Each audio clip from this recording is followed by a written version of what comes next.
guys, I want to give you a quick brief overview of why you would need to use Square for your Mary Kay business and how to use Square and some of the features and benefits and that type of thing.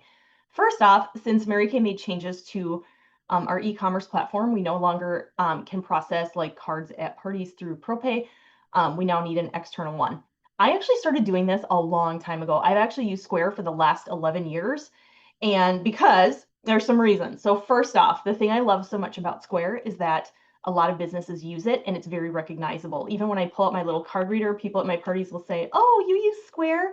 Because a lot of small businesses, coffee shops, boutiques, you'll start to see it everywhere. A lot of them have the bigger Square register, but you'll see Square and it's everywhere. So a lot of people are already in their system. It's recognizable, that type of thing.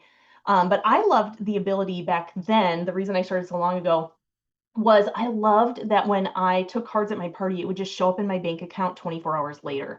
And that was not the case with the other processing system we had back in the day through Mary Kay. So that's why I started using it so long ago. I wanted access to those funds and just have it be easy and better for banking and that type of thing. So I'm just telling you that because I've heard a lot of people say, well, isn't Square like not safe? Or I've heard people have had so many problems with Square. Honestly, in 11 years, I have never had a single problem with Square, and I've processed thousands upon thousands of dollars through Square.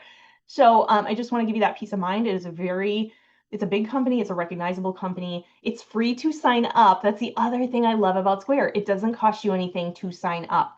And there are two ways you can sign up. You can sign up on your phone because there is a phone app, or you can sign up on your computer.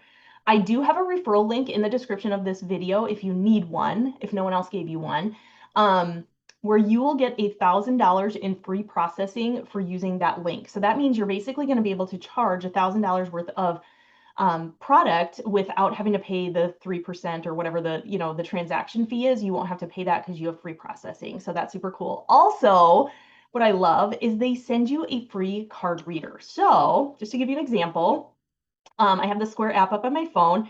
So when I'm at a party and I want to charge someone, I just plug in my card reader. I type in, the amount that I'm charging them, and then I just swipe the thing. That's all I have to do. I can swipe, they can tap to my phone. There's a way to do it through NFC.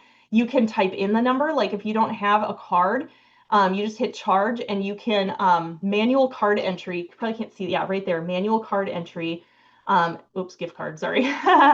And you can type in their card number, beep, boop, beep, boop, and charge that way. So there's lots of flexibility. It's easy to do right on the phone app.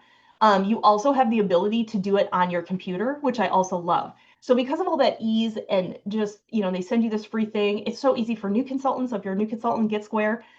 Use the referral link. If you're a seasoned consultant, if you're, been in Mary Kay 20 years and you're, having to move away from Stripe or not Stripe, Propay, highly recommend it. So I also use a lot of different features on my computer. So obviously I just showed you, you can swipe cards directly at parties or you can manually type in their card.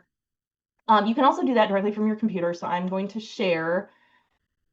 Okay, so here is the Square dashboard. So when you log in, it'll tell you like how much you sold, how many transactions, that kind of thing. But if you look over here on the left, it has different things. There's a ton of stuff Square has that I do not use. Like I don't use Square appointments. I don't type in all my inventory. Someone asked me that, like, do you put all your inventory in here, girl? No, I just use this to charge cards. That would be crazy. I don't personally think that that's necessary. But if you click on this payments and invoices tab, there's a couple of different things here. So if you want to take a card payment from someone and you want to do it on your computer, you take a payment. So this is what that looks like. So you would type in, let's say your customer owes you $50 for the product. So you can see now it says $50. You can, I have a bunch of customers like in a list, but you would add the customer. I'm not going to do that because YouTube gets mad when I enter people's information. Then there's this thing called invoices over here.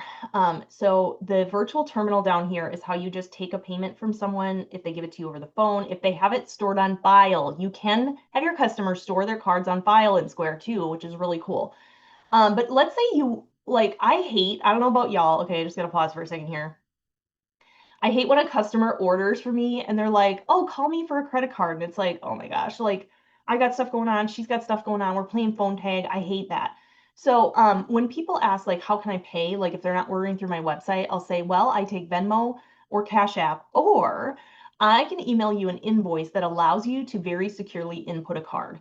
So that's what Square Invoices does. It's an invoice that you email to them, but it allows them to input their credit card. It also allows them to click a box that says save my card for future payments. You might encourage your customer to save their payment for future payments, which is really cool. So I want to show you a little bit about the invoices because it's super easy. So again, you're over here on this left-hand side, you click invoices, you click overview, and then up here you send an invoice, okay? So here we go. You're gonna add your customer.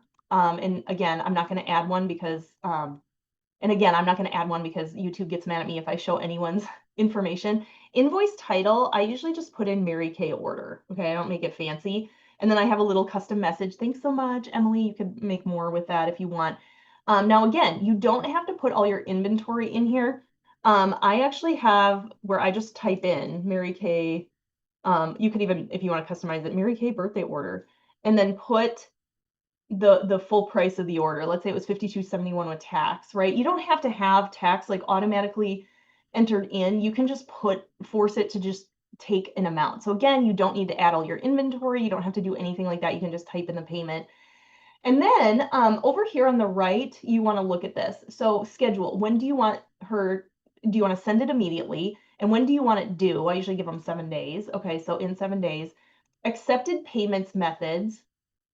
Um, by the way, I only have the basic version of Square. I don't pay for Square, just there's a paid version. I don't use the paid version. But I accept debit or credit cards. If you want to do an ACH bank transfer option for them, you could do that. It is less fees, which is kind of cool depending on how much the transaction is. Cash App Pay, I've taken that. I don't use Afterpay because it's a 6% processing fee, so that's kind of big. And then I scroll down here, no payment method on file. She doesn't have one because I didn't pick a customer. But this customer actions is where you could turn on tipping. You could turn on save payment method. I never turn on the goods and services confirmation. And then do you want to share it via email? You can also share via text message or share a link. I will often email it to them. And then if they don't see it, because in the Square Invoices dashboard, I'm going to discard these changes here. There's a way to actually, like, if they didn't get it, like, see how it says paid on, a lot of times it will say viewed. Oh yeah, here it says viewed. But if you need to share it, you just click on the 3 dots next to the invoice. You can issue a refund, you can share it, and it'll allow you to just copy a link. So if it's been a little bit and she needs to pay her invoice, I'll often just text her that. There are other fun things that you can do with Square that I'm not going to get into, but for sales directors, I use it as a little mini website. So when I do my fall retreats and things, people pay me through Square. You can make a little website and make like variables of like, a registration and a t-shirt or whatever. So there's a lot of options that you can use with Square. I just wanted to give you some of the basics and so you can start using it. And ultimately, if you start using it and don't love it, you can always do something else too. But I love that. So again, I'm using the free version. I can't help you set it up because I set mine up 11 years ago, so I don't know what all the questions are, but like it's not super hard. I'm sure there's other videos, even on Square, on how to get it set up. So I hope this helps you, and I hope you can't wait to get your little card reader and start processing appointment or payments right at your appointments.